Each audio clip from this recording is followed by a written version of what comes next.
Last year, my life was a collection of boarding passes.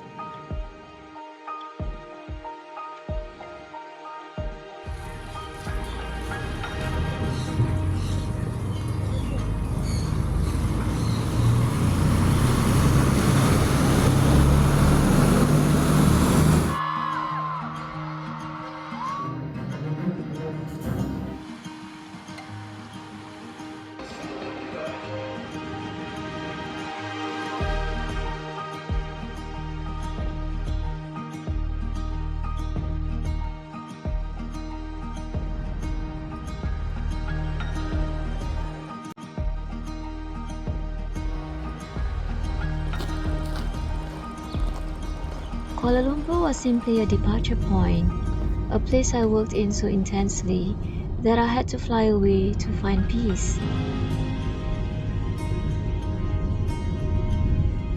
I traveled to escape it.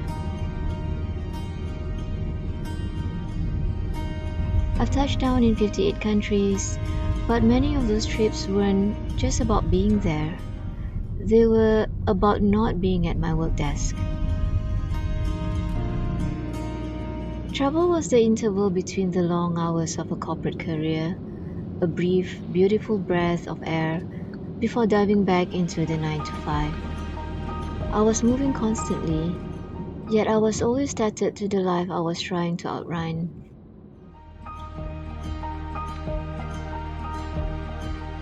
This year, the rhythm changed. I'm turning 50, and for the first time in decades, the break isn't a week-long vacation. It's the new reality.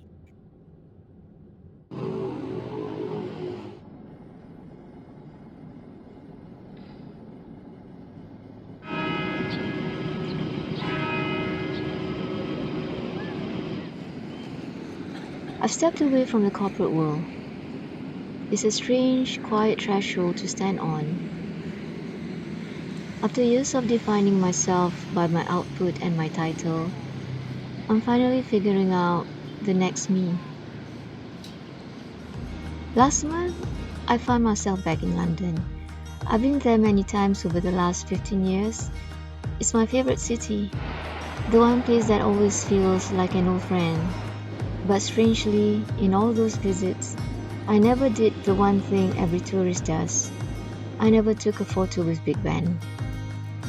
Last month, I finally did. Standing there, looking at that clock face, I realized how often we overlook the obvious landmarks in favor of searching for something hidden. We travel thousands of miles to see the icons of another world, often forgetting the icons standing in our own backyard. Coming back to Kuala Lumpur, I felt that post-travel shift in perspective. Just like Big Ben, I read that the Sultan Abdul Samad Building had recently reopened after renovation.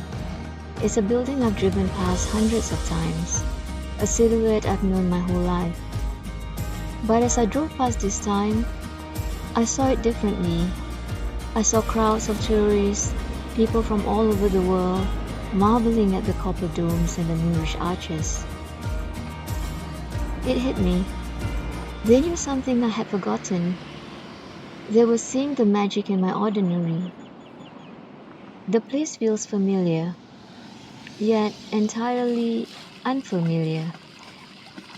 There's a strange tension in seeing a place you know through the eyes of the person you've become. It's like looking at an old photograph of yourself. You recognize the eyes, but the expression has changed. Both Big Ben and the Sultan Abdul Samad Building have been renovated. They are cleaner, stronger, and refreshed, but the foundation remains the same. I think we are all like these buildings. We undergo renovations, we change our facades as we move through different stages of life, but our heritage remains. Standing before these icons, the similarity struck me. A building can stand for a century, weathered by the elements, and still be granted a second act. A renovation doesn't mean the history is gone. It means the structure is being honored for its next era.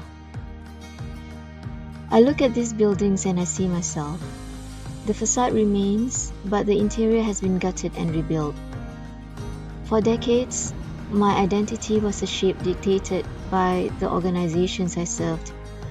To belong and to progress, you adapt. You learn the language, the culture, and the unwritten rules. You become a version of yourself that fits. You blend in to move up. Every time I cross a border, I found a piece of myself that the office couldn't see. When you are a traveler in a culture entirely different from your own, the contrast doesn't make you smaller, it makes you sharper.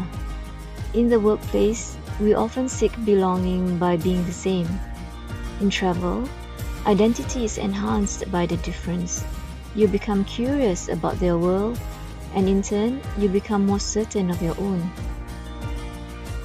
Every city navigated and every landscape walked was a reminder. I am not just my job title. I've touched down in nearly 60 countries, but I'm finally learning that the most difficult border to cross is the one between who I was and who I am becoming. Sometimes, the most profound journey is simply walking through the streets of your own history and realizing that while the world has changed and you have changed, you are exactly where you're supposed to be. Thanks for wandering with me today.